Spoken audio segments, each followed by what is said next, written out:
Well, you asked for it and you got it. At the beginning of this year, I produced a video that went incredibly viral on how to buy a $300,000 house for $1,000. And I'm talking about $1,000 cash to close, not down payment, cash to close. The total figure you'd write at closing using an FHA loan. But a lot of you can't use an FHA loan, or it's not in your best interest to use an FHA loan. So I'm doing the same thing now, buy a $300,000 house with $2,000 cash to close using a conventional loan. Because there's times when you're going to want to use conventional or need to use conventional versus FHA, and of course I'll get into that. So if that's of interest to you, watch this video all the way through, and as always, let's kick off this rodeo right now.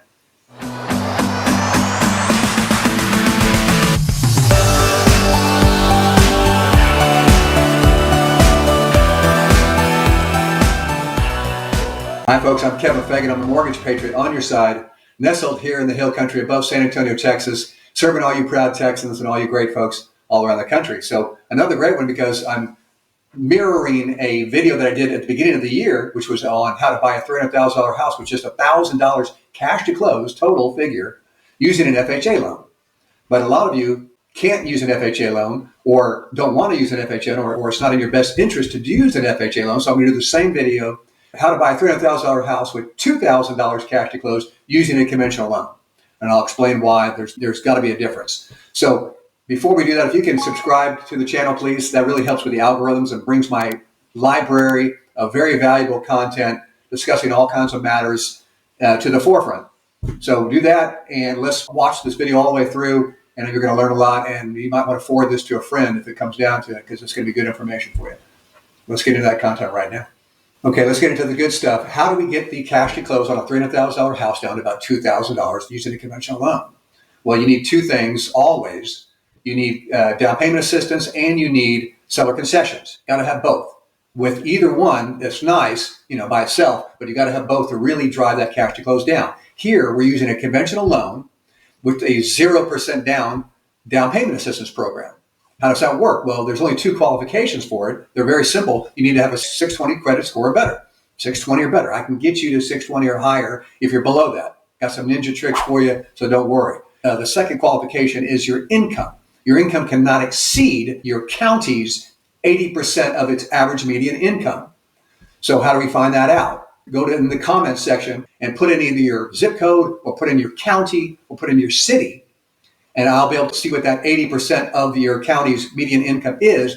And then I can tell you also how much house you can buy. For example, in Texas, in Houston or San Antonio, their AMIs are about the same. 80% allows you to buy about a $300,000 home. So that's why I'm using a $300,000 here example. So that allows you with a 0% down, that's going to cut your cash to close dramatically. Now we're going to have an example at the end. It's going to show some numbers. I'm going to combine it with seller concessions. So here we go with that. But first I'm going to talk about why you're going to need a conventional loan in some circumstances. So as I mentioned, there are going to be times when you do not want to use an FHA loan or can't use an FHA loan. There's three really main reasons. The first one is trouble with the appraisal. What do I mean by that? If you're using an FHA loan, an FHA appraiser is going to go out to the seller's home. They're going to inspect the property. Well, they're much more restrictive in their appraisal codes than a conventional appraiser would be. So for example, they're going to compel the seller, or maybe even you, to fix certain items, usually safety items, foundation issues, roof issues, and that could stall the loan. That could completely eliminate the loan, because the seller's going to say, I can't come out of pocket for this. And you're going to say, I'm not about to come out of pocket for this. So that kills an FHA deal. So a conventional loan, they will flag those items, but they will not compel you or the seller to fix those items. That's a giant difference right there alone. So here's the second reason why you would not want to use an FHA loan or can't use an FHA loan. It's because of debt to income considerations. What do I mean? Well, in an FHA loan, if you just have a single borrower, let's say, for example, the husband's working, the loan is only going to be in his name.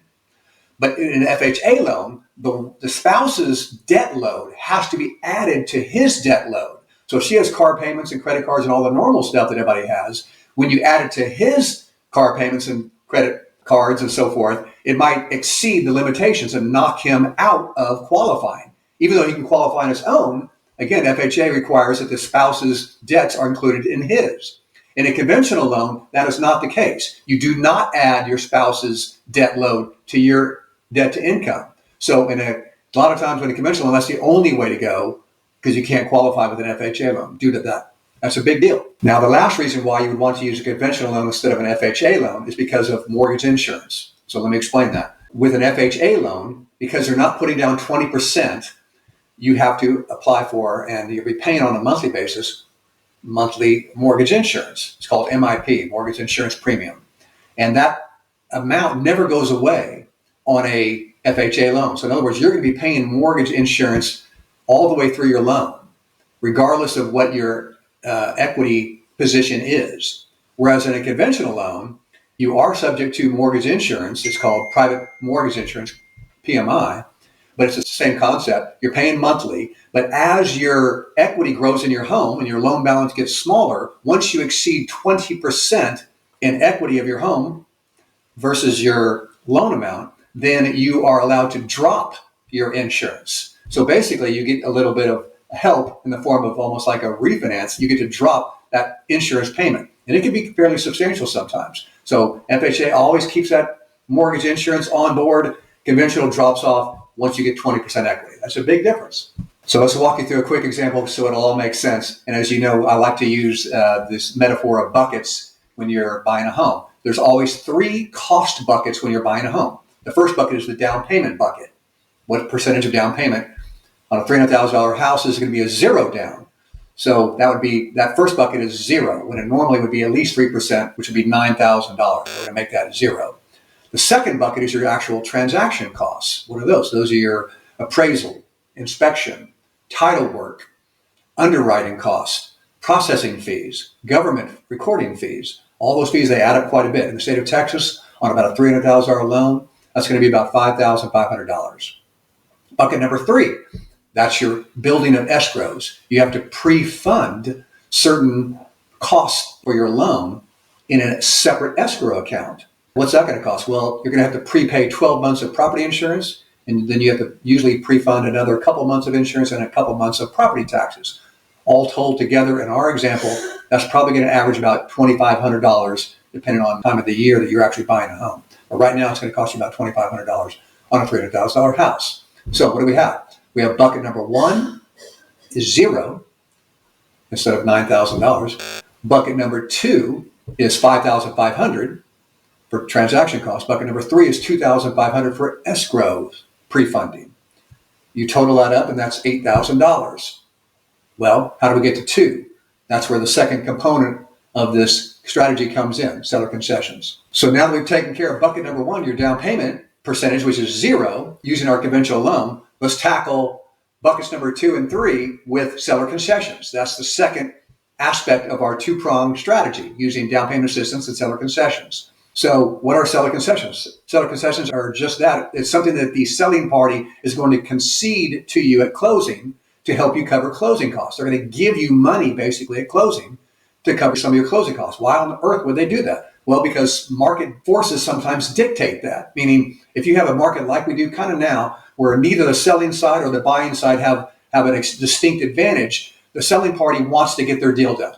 And the only way they can do that is by extending closing costs to you to help you pay for your closing costs. So in our example, let's start at the top.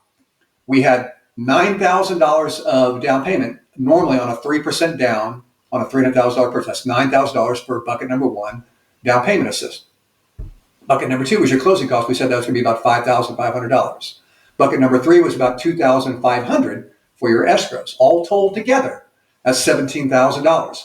But remember, we got bucket number 1 down to 0. So we wipe out $9,000. Now we're down to $8,000. And what seller concessions should we expect? Well, in the state of Texas anyway, I negotiate it all the time. You should get at least 2%. I can help you with this, or if you have an agent, I need to help be on their side so we can structure the deal accordingly. But any good agent should be able to get you at least 2%, or else they're not worth their commissions. They should be able to get you 2% in seller concessions. 2% of $300,000 is $6,000. So now we have an $8,000 cash to close at this point. We minus out the $6,000 seller concessions, and voila, here we are down to $2,000 cash to close. The actual figure you would write at closing, $2,000 total to buy a $300,000 house. I hope that all made sense. I hope I didn't go over it too quickly. Remember to put into the comments the area of where you live, where you want to be buying, what that county is, what the zip code is, what the city is, any of those factors. I can look it up on the AMI website. We'll find out what that 80% figure is, and I'll be able to tell you what you can qualify for, how much house you can buy. So I hope this was all meaningful to you. Again, like and subscribe, or send this video to a friend or a family member if they're thinking of buying it. It's going to help them out. And as always, Kevin Fagan, Mortgage Patriot, on your side. Take care.